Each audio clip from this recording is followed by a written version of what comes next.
प्रिय श्रोताओं, एक बार सूत जी ने शौनकादि ऋषियों को बताया कि वर्ष में 24 एकादशी होती हैं तथा अधिक मास की 2 शुभ एकादशी, ऐसे गणना में कुल 26 एकादशी होती हैं, जिनके नाम इस प्रकार हैं: उत्पन्ना, मोक्षदा, सफला, पुत्रदा, षटतिला, जया, विजया, आमलकी, पापमोचनी, कामदा, बरूथनी, मोहिनी, अपरा, निर्जला, योगिनी, देवशयनी, पुत्रदा, पवित्रा, अजा, परिवर्तिनी, इंदिरा, पाशांकुशा, रमा और देवोत्थानी। ये 24 के नाम भगवान के ही नाम पर पड़े हुए हैं। आज मोहिनी एकादशी है। श्रवण कीजिए मोहिनी एकादशी के महात्म्य को। युधिष्ठिर ने कहा कि वैशाख के शुक्ल पक्ष में जो एकादशी होती है, उसका नाम, उसका फल और उसकी विधि क्या है? हे जनार्दन, वह मुझसे कहिए। तो भगवान श्री कृष्ण बोले कि हे धर्मपुत्र, मैं इस कथा को कहता हूं, तुम मन लगाकर सुनो। रामचंद्र जी के पूछने पर वशिष्ठ जी ने जो उन्हें सुनाया, रामचंद्र जी बोले कि हे भगवान, सब पापों को क्षय करने वाला, दुख नाशक और सब व्रतों में उत्तम जो व्रत है, उसे मैं सुनना चाहता हूँ। मैंने निश्चय ही सीता के विरह से उत्पन्न दुख भोग चुका हूँ और उससे मैं भयभीत हूँ। हे महामुनि, कृपा पूर्वक कहें। वशिष्ठ बोले कि हे राम, तुमने अच्छा प्रश्न किया और तुम्हारी नैष्ठिकी मति है। तुम्हारे नाम मात्र के ग्रहण करने से मनुष्य पवित्र हो जाता है, तो भी संसार के हित के लिए ब्रह्मादि देवताओं को भी पवित्र करने वाले सब व्रतों में श्रेष्ठ व्रत को कहता हूँ। हे राम, वैशाख शुक्ल पक्ष में द्वादशी युक्त जो एकादशी होती है, वह मोहिनी नाम से विख्यात और संपूर्ण पापों को नष्ट करने वाली है। इस व्रत के प्रभाव से मनुष्य मोह जाल से और पापों से छूट जाता है। मैं सत्य कहता हूँ। हे राम, अतः यह तुम सरीखे मनुष्यों को करनी चाहिए। यह पापों को क्षय करती है और महादुख का नाश करने वाली है। हे राम, पुण्य को देने वाली इस शुभ कथा को एकाग्र मन से सुनो। इसके श्रवण मात्र से महापाप नष्ट हो जाते हैं। सरस्वती नदी के तट पर एक भद्रावती नामक पुरी है। उसमें द्युतिमान नाम का राजा राज्य करता था। हे राम, चंद्रवंश में उत्पन्न वह द्युतिमान राजा सत्य प्रतिज्ञा वाला था। वहां धन धान्य से युक्त समृद्धशाली एवं वैश्य निवास करते थे।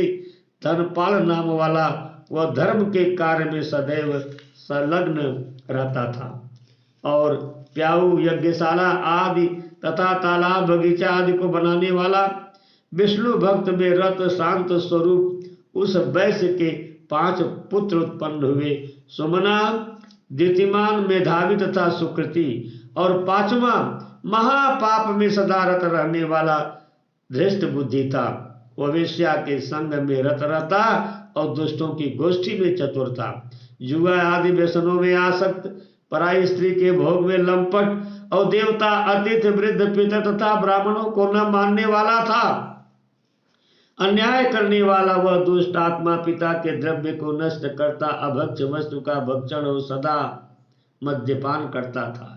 वेश्या के गले में बाण डालकर चौराहे पर भ्रमण करता हुआ पिता द्वारा जब देखा गया, तब घर से निकाल दिया गया और भाइयों ने भी त्याग दिया। उसके बाद वह अपने शरीर के आभूषणों को बेचकर खर्च करने लगा, सबकी निंदा का पात्र बन गया। तब वस्त्रहीन, भूख से पीड़ित, अति दुखित होकर वह अपने मन में सोचने लगा कि क्या करूं, कहां जाऊं, कैसे जीऊं। फिर उस नगर में वह चोरी करने लगा, तब सिपाहियों ने उसे पकड़ लिया और बाद में राजा के गौरव से छोड़ दिया गया।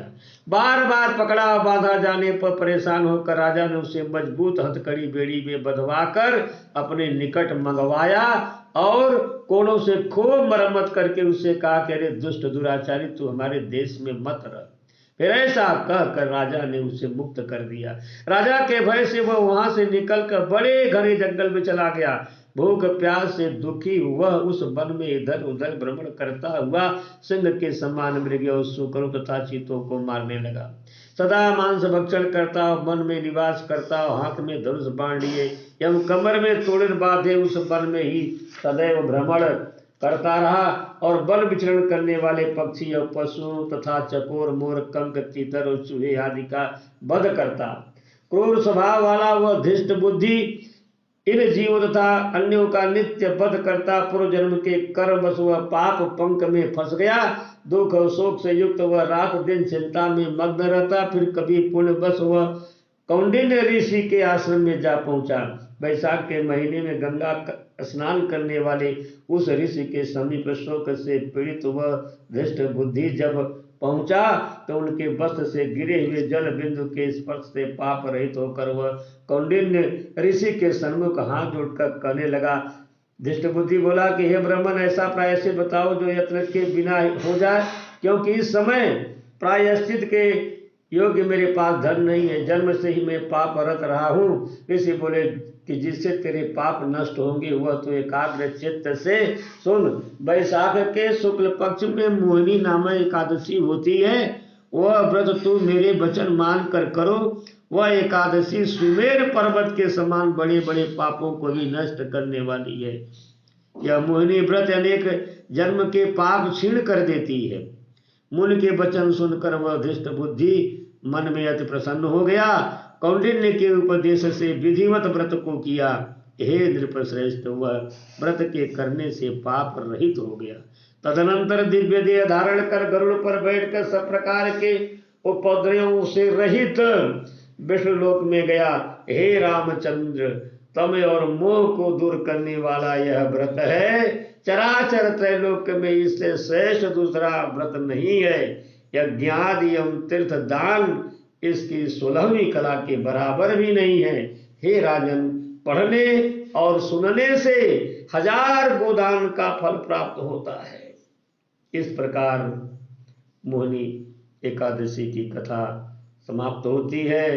श्रीमन्नारायण नारायण नारायण, भजमन नारायण नारायण नारायण, श्रीमन्नारायण नारायण नारायण, भजमन नारायण।